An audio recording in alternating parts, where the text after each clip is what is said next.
Hello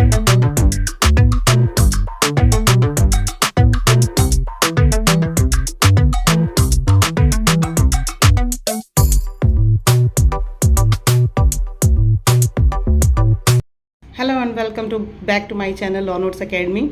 आज मैं आपको प्रोफेशनल एथिक्स का बहुत important topic state bar council और बार काउंसिल ऑफ इंडिया के बीच का डिफरेंस बताने जा रही हूँ। ये मैंने नोट्स बनाए हैं अपने, उसके थ्रू आपको एक्सप्लेन करूँगी। ये बुक से भी हैं, नेट से, हर तरह से सर्च करके बनाए हुए नोट्स हैं। स्टूडेंट्स को स्टेट बार काउंसिल और बार काउंसिल ऑफ इंडिया के बीच में डिफरेंस नहीं समझ में आता है, कई बच्चों को नहीं पता होता, तो आज उनके लिए बहुत इंपॉर्टेंट डिफरेंस है एग्ज़ाम पर्पस के लिए भी, क्योंकि एग्ज़ाम में ये क्वेश्चन पूछा जाता है। और वैसे भी ये पता होना चाहिए स्टेट बार काउंसिल और बार काउंसिल ऑफ इंडिया के बीच में डिफरेंस क्या है। तो चलिए स्टार्ट करते हैं बिना टाइम वेस्ट के, difference between state bar council and bar council of India. तो सबसे पहले आपको बताती हूँ स्टेट बार काउंसिल का कॉन्स्टिट्यूशन कब हुआ था, यानी बनी कब थी। सेक्शन 3 ऑफ एडवोकेट एक्ट 1961 के according there shall be a bar council of for each state of and union territories. तो इसमें बोला गया है सेक्शन 3 में एडवोकेट एक्ट के कि हर जगह पे, हर स्टेट के अंदर और यूनियन टेरिटरी के अंदर एक स्टेट बार काउंसिल बनेगा, ठीक है। तो और जो इसका है बार काउंसिल ऑफ इंडिया, इसका कॉन्स्टिट्यूशन के बारे में बोला है कि बीसीआई के अकॉर्डिंग एडवोकेट एक्ट में लिखा है कि एस्टेब्लिशमेंट होगी, establishment on the recommendation of law commission and parliament. यानी कि जो बार काउंसिल ऑफ इंडिया का था वो 1961 के एडवोकेट एक्ट के अकॉर्डिंग इसका एस्टेब्लिशमेंट हुआ था रिकमेंडेशन पे of law and commission and law of commission and parliament के रिकमेंडेशंस पे बार काउंसिल ऑफ इंडिया की जो है कॉन्स्टिट्यूशन हुआ था, बनाई गई थी। अब सेकंड स्टेट बार काउंसिल में बोला है कि दिल्ली के लिए जो है एडिशनल सॉलिसिटर जनरल होंगे जो कि एक्स ऑफिशियो होंगे, और जो बाकी स्टेट्स हैं उनके लिए एडवोकेट जनरल होंगे, हर स्टेट के लिए वो भी एक्स ऑफिशियो को सिलेक्ट किया जाएगा। अब ये है, मैं बार काउंसिल ऑफ इंडिया का बताती हूँ। वो सेक्शन 4(1) में बताया गया है कि there shall be a bar council होगा हर टेरिटरी के लिए, जिसके अंदर ये वाले फॉलोइंग मेंबर्स होंगे। एक तो होगा अटॉर्नी जनरल ऑफ इंडिया, एक होंगे सॉलिसिटर जनरल ऑफ इंडिया। ये एक्स ऑफिशियो का मतलब होता है जो पहले कहीं पे ऑफिशियल रह चुके हैं, ठीक है, वो होंगे। और एक मेंबर इलेक्ट किया जाएगा हर स्टेट बार काउंसिल से फ्रॉम अमंगस्ट इट्स मेंबर्स। यानी कि हर स्टेट बार काउंसिल के जो मेंबर्स होते हैं उनमें से एक एक मेंबर हर स्टेट में से सिलेक्ट करके बार काउंसिल ऑफ इंडिया का मेंबर बनेगा, ठीक है। तो ये बार काउंसिल ऑफ इंडिया का बताया मैंने, ये स्टेट बार काउंसिल का सेकंड बताया कि इसमें मेंबर्स कौन होंगे। अब मैं आपको स्टेट बार काउंसिल का थर्ड पॉइंट बताती हूँ। स्टेट बार काउंसिल में चेयरमैन और वाइस चेयरमैन होंगे ईच स्टेट बार काउंसिल के, यानी कि हर स्टेट बार काउंसिल के अंदर एक चेयरमैन और एक वाइस चेयरमैन होंगे। और सेक्शन 4(2) में बताया है कि there shall be a chairman and vice chairman for bar council of India, ठीक है। इसमें भी चेयरमैन और वाइस चेयरमैन होंगे बार काउंसिल ऑफ इंडिया के अंदर। ये सारा एडवोकेट एक्ट के अकॉर्डिंग है, ठीक है। तो सेक्शन 3(6) में बताया था, नेक्स्ट पॉइंट है according to advocates amendment act 1973 में जो अमेंडमेंट हुई थी उस तब until state bar council is reconstituted in accordance with the provisions of this act, यानी कि रिकॉन्स्टिट्यूट हो गई थी इस एक्ट के प्रोविजंस के अकॉर्डिंग, सेक्शन 3(6) में बताया है। सेक्शन 4(3) के अंदर बताया है कि जो मेंबर्स होंगे स्टेट बार काउंसिल के वो होल्ड करेंगे ऑफिस, एक्स ऑफिशियो जो होंगे वो मेंबर्स ही इसको करेंगे बार काउंसिल का ऑफिस को, और for be 2 years from date of his election, यानी 2 साल के लिए, और till he ceases to be a member of state bar council whichever is earlier, या फिर जब तक वो स्टेट बार काउंसिल के मेंबर, अपनी स्टेट बार काउंसिल के मेंबर जब तक वो रहते हैं तब तक, या फिर 2 साल होने तक, जो भी पहले होगा कंप्लीट, तब तक वो मेंबर जो है बार काउंसिल के मेंबर बने रहेंगे, ठीक है। नेक्स्ट सेक्शन 6 के अंदर बताया 5th पॉइंट में स्टेट बार काउंसिल के फंक्शंस बताए हैं। इसमें बोला है कि ये एडमिट करेंगे पर्सन्स को as advocates on its roll. Advocates का रोल बनता है स्टेट बार काउंसिल का, ठीक है। उसमें जितने भी नए एडवोकेट्स आएंगे उनको एडमिट करेंगे, उनका नेम लिस्ट में आ जाएगा, एडवोकेट्स रोल की लिस्ट में ऐड होता जाएगा। नेक्स्ट है B point, to prepare and maintain such roll, यानी कि प्रिपेयर भी करते रहेंगे और मेंटेन होता रहेगा साथ के साथ में, जिनके नाम कट रहे हैं, जिनके ऐड हो रहे हैं, ये मेंटेन करते रहेंगे रोल को, ठीक है, एडवोकेट्स की लिस्ट को मतलब। नेक्स्ट है to entertain and determine cases of misconduct against advocate on its roll. State bar council भी जो है अपने स्टेट्स के अंदर जितने भी कोर्ट्स हैं उसके अंदर जितना भी वो होगी मिसकंडक्ट या एडवोकेट्स के अगेंस्ट जितने भी कुछ केसेस होंगे उनको भी एंटरटेन स्टेट बार काउंसिल करेगा, हर स्टेट बार काउंसिल अपने स्टेट के लिए। नेक्स्ट है to safeguard the rights privileges and interest of advocates, ये ड्यूटी भी इनकी है स्टेट बार काउंसिल की। नेक्स्ट है to promote the growth of bar association for the purpose of effective implementation of welfare scheme of section 7 sub section 2 clause A. तो ये maintain करके रखेंगे, यानी इसमें बोला है प्रमोट करेंगे ग्रोथ एंड बार एसोसिएशन की ग्रोथ को प्रमोट करके रखेंगे, ठीक है, करेंगे ताकि इफेक्टिव इम्प्लीमेंटेशन होता रहे वेलफेयर स्कीम्स का, जो कि सेक्शन 7 के अंदर बताया सब सेक्शन 2 क्लॉज ए के अंदर, ठीक है। तो ये नेक्स्ट था। उसके बाद ई पॉइंट बताया है प्रमोट करेंगे और सपोर्ट करेंगे लॉ रिफॉर्म्स को स्टेट बार काउंसिल में, ये इनके फंक्शंस हैं। नेक्स्ट है सेमिनार्स कंडक्ट करेंगे against talks on legal topics के ऊपर, सेमिनार्स कंडक्ट होती रहेंगी। ऑर्गेनाइज करेंगे legal aid to the poor in the prescribed manner के अंदर, गरीब लोगों के लिए लीगल एड की भी करेंगे प्रमोट और ऑर्गेनाइज करेंगे। मैनेज एंड इन्वेस्ट करेंगे फंड्स ऑफ बार काउंसिल के लिए, मैनेज करेंगे सारा और इन्वेस्ट करेंगे फंड्स। नेक्स्ट है to provide for the election of its member के इलेक्शंस भी करवाएंगे। नेक्स्ट है to visit and inspect universities against the according to directions of section 7(1) I, ठीक है, इसके अकॉर्डिंग, यानी कि सारी यूनिवर्सिटीज़ के अंदर विजिट और इंस्पेक्शन भी करेंगे डायरेक्शंस के अकॉर्डिंग। नेक्स्ट है to perform all the other functions, जितने भी ऑल अदर फंक्शंस होंगे वो सारे भी स्टेट बार काउंसिल करेगी। तो ये स्टेट बार काउंसिल के मैंने आपको फंक्शंस बता दिए, ठीक है।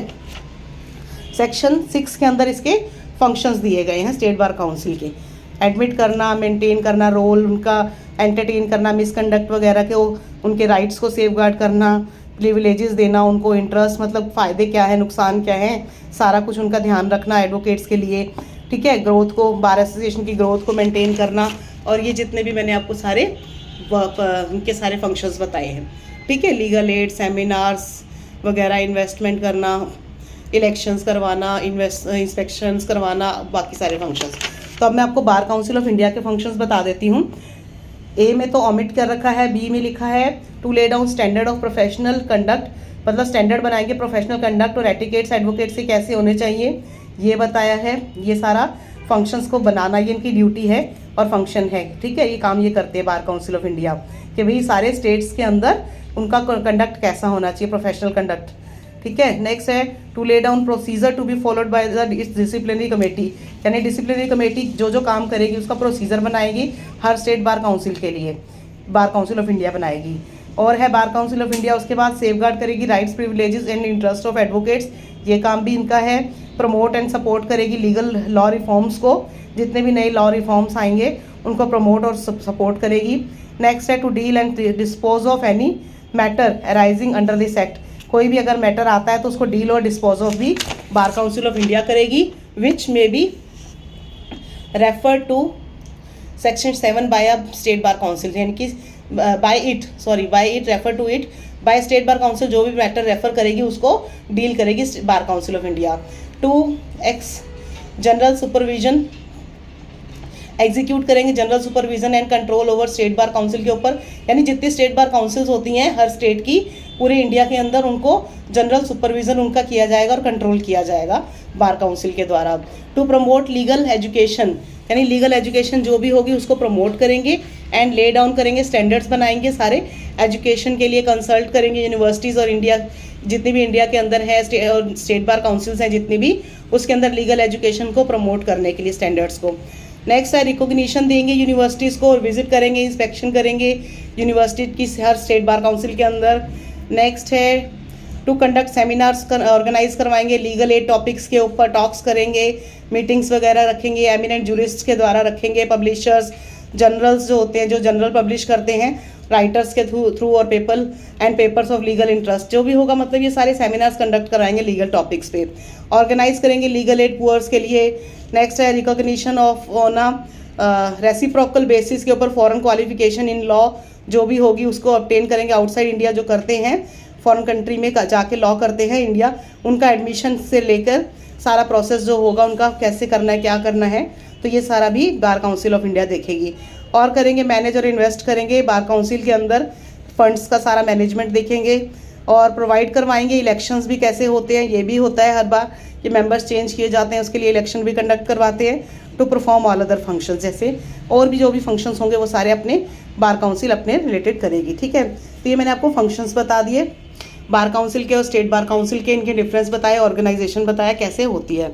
अब आपको बताती हूँ chapter 1 part 3 of bar council of India के अंदर रूल्स दिए हुए हैं जो कि डील करते हैं सर्टेन मैटर्स के साथ रिलेटिंग टू स्टेट काउंसिल, ठीक है, हर स्टेट काउंसिल के लिए।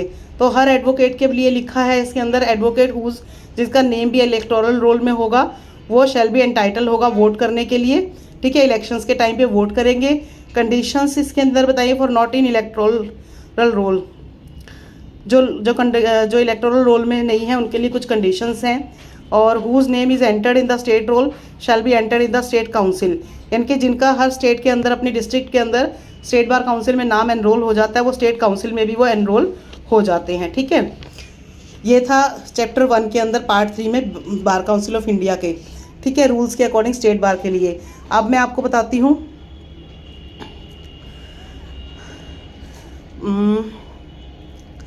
अच्छा, ये मैंने फंक्शंस में बार काउंसिल के अंदर एक चीज़ रह गई थी, 2 फंक्शंस कि बार काउंसिल जो है कंस्टिट्यूट करेगी एक या उससे ज़्यादा फंड्स वेलफेयर के लिए, स्कीम्स के लिए, लीगल एड के लिए फंड्स भी करेगी, सारा कंट्रीब्यूशन भी करेगी और जो है वो रिसीव भी करेगी। अगर कोई डोनेशंस या गिफ्ट्स दिए जाते हैं उनको तो वो भी इसी पर्पज़ के लिए रिसीव करेगी, ग्रांट्स भी होते हैं, ठीक है, इसके अंदर डोनेशंस वगैरह भी रिसीव करते हैं। नेक्स्ट है 7A में बताया है कि बार काउंसिल ऑफ इंडिया जो है वो बनेगी member of international legal bodies के मेंबर होगी, such as international bar association हो गई और the international legal aid association हो गई टू कंट्रीब्यूट फंड्स, ठीक है, फंड्स या सब्सक्रिप्शन वगैरह कंट्रीब्यूट करने के लिए, तो ये भी इसके अंदर ही आते हैं, ठीक है। नेक्स्ट है स्टेट बार काउंसिल जो है वो क्या करेगी, और पार्ट 3 चैप्टर 1 के बताया है कि रिवीजन करेगी, इलेक्टोरल रोल का रिवाइज करेगी, सारा नया बनाती रहेगी, पर्टिकुलर जितने भी होंगे वो मेंटेन किए जाएंगे, एडवोकेट्स की डिस्क्वालिफिकेशन जो होगी उसके ऊपर भी ध्यान दिया जाएगा, इलेक्शन के अंदर डिस्क्वालीफाई करने के लिए एप्लीकेंट्स का रूल्स भी बनाएंगे, एप्लीकेशन ऑफ द रूल्स को एप्लीकेबल भी करेंगे, वैकेशंस और ऑफ मेंबर्स के लिए देखेंगे, ठीक है। No election shall be called in question for any non compliance of the provisions of the act till the results of election, मतलब उसके लिए कोई वो नहीं होगा, कंप्लायंस नहीं किया जाएगा प्रोविजंस में जब तक रिजल्ट नहीं आ जाता, ठीक है, कैंडिडेट से रिलेटेड कोई भी ऐसा मैटर हो। और ये था, ठीक है, ये चैप्टर 1 पार्ट 3 के अंदर स्टेट बार काउंसिल में है। और सेक्शन 15 के अंदर बताया कि BCI जो होगी bar council of India has following powers to make rule, उसके पास पावर्स क्या है रूल बनाने की। तो पहले तो रूल्स बनाएगी, कैरी आउट करेगी पर्पज ऑफ दिस चैप्टर, सारे रूल्स बनाएगी बार काउंसिल ऑफ इंडिया। पावर होगी इनके पास इलेक्शन करवाने की, बाय सीक्रेट बैलेट से मेंबर्स के इलेक्शंस होते हैं वो करवाने की पावर है। Manner of election of chairman और वाइस चेयरमैन का वो भी ये बनाएगी, कैसे होंगे इलेक्शंस, वैलिडिटी कितनी होगी इलेक्शन की, ठीक है, टू बार काउंसिल एंड और of the chairman and vice chairman, ठीक है। तो ये वैलिडिटी भी देखी जाएगी इनकी, फिलिंग ऑफ कैजुअल वैकेंसीज जितनी होंगी वो भी फिल करेगी, पर्पस एंड ड्यूटीज़ क्या होंगी चेयरमैन और वाइस चेयरमैन की, ये भी इनका बार काउंसिल का काम है।